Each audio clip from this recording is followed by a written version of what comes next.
Chapter 1, Year 13. I'm not a perfectionist, I just expect perfection.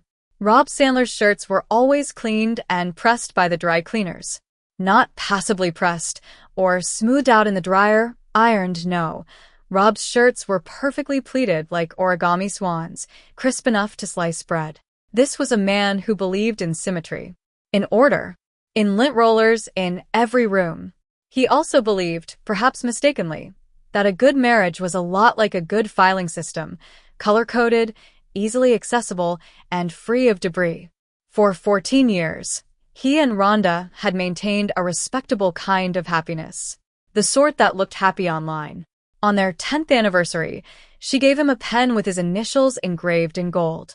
He gave her a monogrammed jewelry box made of reclaimed teak. They had matching toothbrush holders shaped like tiki gods. And for 12 of those years, they even brushed at the same time. They had history. Real, messy, beautiful history. They met at an architecture tour in Palm Springs, both reaching for the last brochure on Richard Neutra's desert houses. She'd smiled and said, "Winner gets to narrate," and for some reason, that became their thing, him talking, her listening, both building something together. Sunday mornings were for French press coffee and jazz. They danced in socks on hardwood floors. They made plans, even if life didn't always follow the blueprint. The topic of children had come up, of course it had. But somewhere between her promotion and his business expansion, they both agreed to revisit it next year. Then a few years slipped by, then a few more. Eventually, the subject became something they smiled gently at, like a vacation photo from a trip they never took. Still, there was comfort, warmth, familiarity. They were very successful in their careers. He was heading up a company surrounded in the world of high-tech. She had a landscape and floral company. They had a house in Tahoe, a condo in the city, house in Marin, and they were looking to add a beach house to their growing portfolio. Everything was good with them until roundabout year 13. Yup, something shifted at and around year 13. He couldn't quite put his finger on it at first. Maybe it was the way Rhonda stopped laughing at his jokes. Or worse, started patting his arm like a sympathetic aunt. Or how her eyes glazed over whenever he launched into his usual monologue about mid-century woodwork design integrity. Then came the dishwasher incident. Rob had always been precise about loading patterns. Plates by size, bowls angled left, cutlery sorted, knives blade down. Rhonda used to comply. She even teased him about it playfully, until one Thursday night when she dumped all the silverware in the same slot and muttered, "It all gets clean anyway." Rob stood there, tongs in hand, feeling like she'd just told him the moon landing was faked.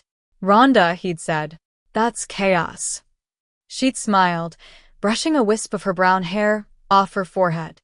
"It's efficiency, sweetheart. Try it sometime."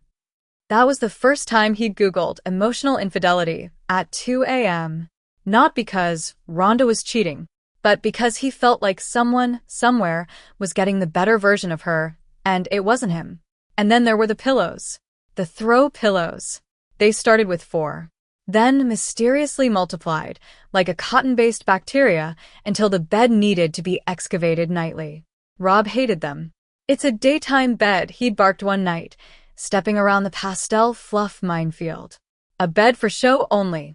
We can't even sit on it without an evacuation protocol." Rhonda, wearing a mud mask and calmly folding her robe, had simply replied, "It looks clean and cozy. It looks like a showroom at Elm got into a bar fight with a marshmallow factory." But once, not long before the end, there had been a rare night that felt like before.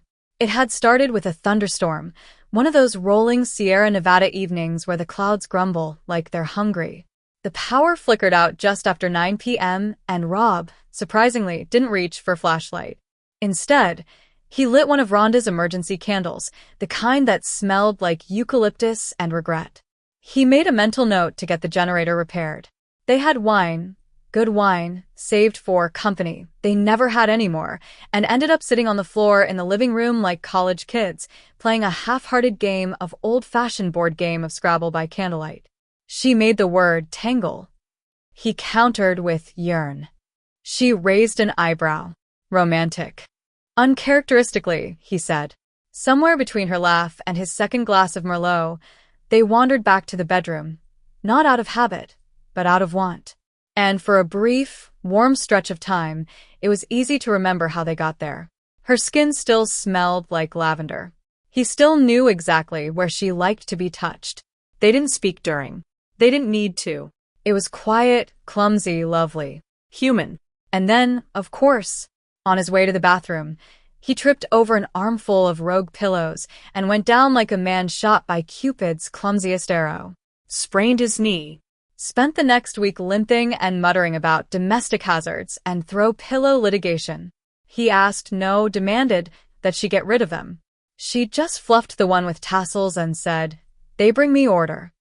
He stared at her, ice pack on his leg, realizing they now defined order in completely different languages. He didn't stop loving her. Not then. She was still the woman who knew how to make his coffee just right, who'd once talked him through a panic attack before a big presentation by pretending to be his co-pilot. He just couldn't find her anymore.